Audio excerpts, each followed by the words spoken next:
మాజీ మంత్రి కాపు ఉద్యమ నేత ముద్రగడ పద్మనాభంతో సినీ నటుడు మోహన్ బాబు ఆదివారం నాడు కిర్లంపూడిలో సమావేశమయ్యారు.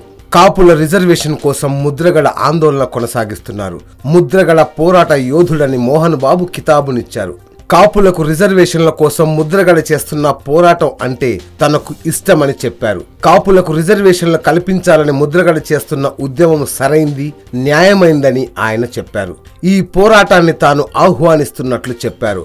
కాపుల రిజర్వేషన్ల సాధన కోసం ఆయన చేస్తున్న పోరాటంలో విజయం సాధించాలనే ఆకాంక్షను ఆయన వ్యక్తం చేశారు. యుద్ధంలో విజయం సాధించే యోధుడి తరహాలో ఆయన పోరాటాలు ఉంటాయని ఆయన గుర్తు చేశారు. కాపులకు రిజర్వేషన్లు కల్పించే విషయమై ముద్రగడ కొంతకాలంగా ఆందోళన చేస్తున్నారు.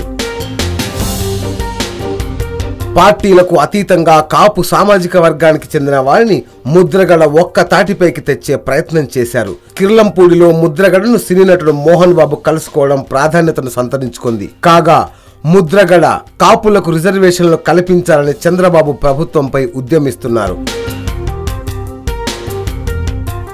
ఆయనకు వైఎస్ఆర్ కాంగ్రెస్ పార్టీ మద్దతు పలికింది. కాపు నేతలు చిరంజీవి, దాసరి నారాయణరావులు కూడా అండగా నిలిచారు. ఇప్పుడు మోహన్ బాబు కలవడం ప్రాధాన్యత సంతరించుకుంది. మోహన్ బాబు ఏది చేసినా సంచలనమే. ఆడియో ఫంక్షన్ వేదికలకెక్కితే ఎవరికి పంచులు పడతాయో అని అంతా ఎదురు చూస్తుంటారు. ఇక ఈ మధ్య కాలంలో ఆయన రాజకీయాలకు దూరంగా ఉంటున్నారు.